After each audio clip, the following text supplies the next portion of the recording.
مور چې ماشوم د کوي نو په دې وخت کې ورته الله وي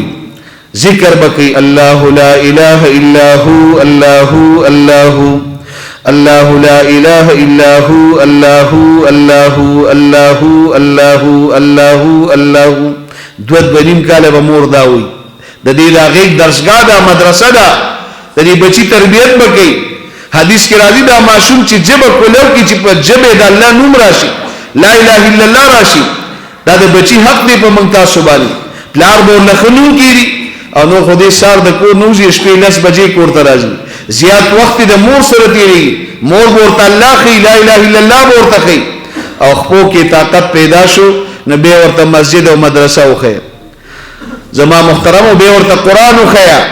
په دې مسجد مدرسه کې به زموږ تاسو بچي قائد زده کوي عبادت معاملات اخلاقیات معاشرتی زندگی بس دکی بچی به زمونږ د پر د آخرت تو خو صدقه جاریه جوړي زما محترمو اوس بچی د قران حافظ شو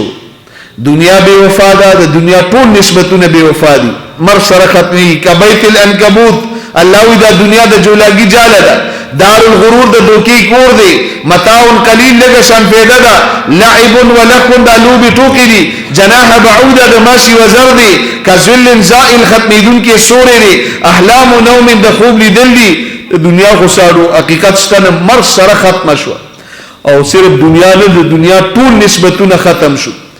صدر چې وفات شي صدارت قبر کې بکار راځي وزارت قبر کې بکار راځي خانی نوابی ډاکټر انجینری دا ټول نسبتونه فیل شو او دا نن چې کوم ماشوم د قران حافظ شو دا نسبت په مرګ باندې ختمي دا د دنیا عزت دی مرګ نه پس دی به زمونږ د سترګو نه پناشي ته مونږ خو دومره بے وفا دنیا ده چې انسان وفات شي دا کمیس من قبر ته نشوري دا خپل کمیس انسان چې وفات شي تجرد من الدنيا فانك انما سقطت الى الدنيا وانت مجرد ځان د دنیا نه مجرد او خالی کا څنګه چې موږ دنیا ته راغلي دا چې به قبر ته ځو انکم تحشرون یوم القیامه حفاتا عراتا غرلا کما بدانا اول خلق نعيد استاسو حشر بکیږي سرتور سرخ په بلخ په پتن بربن څنګه چې راغلي دا چې به قبر ته ځي موږ چې دنیا ته راتلو سرتور سر په بلخ په پتن بربن تاسو ماشومان ګورئ چې ماشومان دنیا ته راځي سرتور سر په بلخ په پتن بربن او چې وفات شي اگر چې د ملک صدر وزیر اعظم دی خو دې چې قبر ته زیاده کمیس ته خلک وباسي خپل بچی د خپل پلان نه کمیس وباسي او چې نو زی بیا ور سره سکی وی کینچر اواله ویش لیدي یو طرف ته کی سرتور سرخ په بلخ په پتن بربن قبر تروان دي کفن لباس نه دی کدا لباس وی تاسو به ځان له جامې جوړولي تاسو کې چا ځان له کفن نه جامې جوړی کړی کفن نه سو جامې نه جوړي کټله صادر نه جوړي بالغ له ابره نه جوړي کمرې له پرده نه جوړي دا کفن دی دا د مړو لباس دی دا صرف شریعت د انسان د اشرف المخلوقات د پردې خیال وساته دا کفن هم د قبر ته نشوړي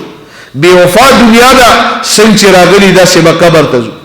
نو ګوره صدارت ختم وزارت ختم خانی ختمه نوابی ختمه ډاکټري ختمه انجینری ختمه خدا قران د دې ماشوم نه سوکه خوا کولی شي مونږ خدایو رومال قبر ته نشوړي د خپل جیب یو بالپن قبر ته نشوړي او دې ماشوم سره به دا قران قبر ته ځي دا د قبر حسن دی جمال دی عزت دی زینت دی دا پرې تور له حد کې د مرګري دی وکانه قبره روزه من رياض الجنه د قبر به د جنت باغی حافظ قران وفات شو په منونو ترونو خوري په واوري الله دې قبر ته حکم کوي الله تاكل لحم د دې انسان دا جسم باندې خوري کې دې سینه کې زما کلام پروت دی زمکه ورته وی الله زبه څنګه خوري کړ ما ته پتر جستا کلام په دې سینه کې موجود دی او به د حافظ قران د قبر نه غیر چا پیرا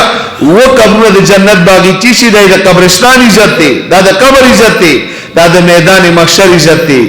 د قیامت پورز دار چا د شفاعت خپل کوټه ده شهید به د اولیاء کسانو شفاعت کوي اجي سه د سلور سو کسانو یا قرانو شفاعت کوي حافظ قران به د سمره کسانو شفاعت کوي استاد بچین دلته دستار بندي ده د خوشاله او منظر دی علماء کرام راغلي دي او تاسو د علاقه ټول مسلمانان را جمع شوي دا سی اورز دا روانه ده چې د آدم علی السلام نه والا قیامت پورې دا ټول انسانان به درته ګوري استاد بچي به الله په عدالت کې پیشي او دته به ویل شي مور پلار دی روغواړه او مور پلار ته الله دی عزت جامي ورواچي دی عزت تاجونه نور به مقابله نشي کولی او به بدی حافظ قران ته ویل شي د خپل کور خاندان لس پاخه جهنميان شفاعت کو ځان سره جنت روان کا اقرا ورتقي ورتل كما كنت ترتل في الدنيا قران وایا او د جنت په درجو ورخیجا استاخري مقام هغه کله چې ورناس تورسي بل روایت کې راځي بچی ته به وی شي قران وایا مور پلار ته وی شي تاسو د جنت په درجو ورخیږي تاسو اخري مقام هغه کله چې تاسو بچي ورناس تورسي د دې دوانو روایتو تطبیق زموږ علماء کرام داسې کوي بچي به قران وای په خپل باندې جنت په درجو ورخیږي مور پلار به د جنت په درجو ورخیږي او د خپل کور خاندان لس کسان ځان سره شفاعت کو ځان سره جنت روان کا زما محترم د حافظ قران د شفاعت کوټه ده الله دې زموږ تاسو په بچو کې د قران حافظان پیدا کړي د عالم د شفاعت څومره کوټه ده عالم به څومره کسانو شفاعت کوي مولانا قاری بخشازیب سیبتا کوي چې لس کسان جنت ته بوزا نو سم خیال دې تاسو ته بوزګار شي د بکور کې لس کسان ني کوته وي چې شل بوزا 10 بوزا 50 نو د بکور خلک د رشتہ دار تعلیم خو بلا مقتدیان مریدان شاگردان کلیوال دوستان خپلوان طلاقی خلک لري لري پوری پیجنی تعلیم د صفات کوټه څومره ده حدیث کې راځي میدان محشر کې به اعلان وشي یا معاشر العلماء انی لم ازا فیکم علمی وحلمی الا وانا اريد ان اغفر لكم اذهبوا فقد غفرت لكم اے علماء کرام تاسو علماء علم درکړو دا زما صفت ته نور دی هدایت ته رڼا ده د ټولو پیغمبرانو وراثت دی او د جهنم اور ظلمت ته تیار ده رڼا او تیار نه جمع کوم د علم د برکت نه وبخلو زی جنت عالمان چې جنت روان شي د څومره کسانو شفاعت وکړي اذا اجتمع العالم والعابد للصراط قيل للعابد ادخل الجنه وتنعم بعبادتك عابد تبویل شي په پولیس صراط واوړه اغه جنت ته ستاد عبادت او جزاء سلا دا وتا ته جنت کې ملایوي وقيل للعالم كيف هنا واشفع لمن احببت فانك لا تشفع لاحد الا شفعت مقام الانبياء عالم تبویل شي په پولیس صراط باندې ودرېګو میدان محشر ته مخکا شفاعت شروع کا ته چې سوکم پیژني او ته سوکم جنت ته بوتل غواړي تا ته انکار نکېږي دیو د پیغمبرانو په ځای کې ودرېږي شفاعت به شروع کی او د یو عالم په شفاعت به د اسمان د ستورو برابر خلک جنت ته روان د اسمان د ستورو تعداد د الله نه ما سیوا بل چاته نه دی معلوم د عالم په شفاعت به څومره خلک جنت ته ځي تعداد الله ته معلوم دی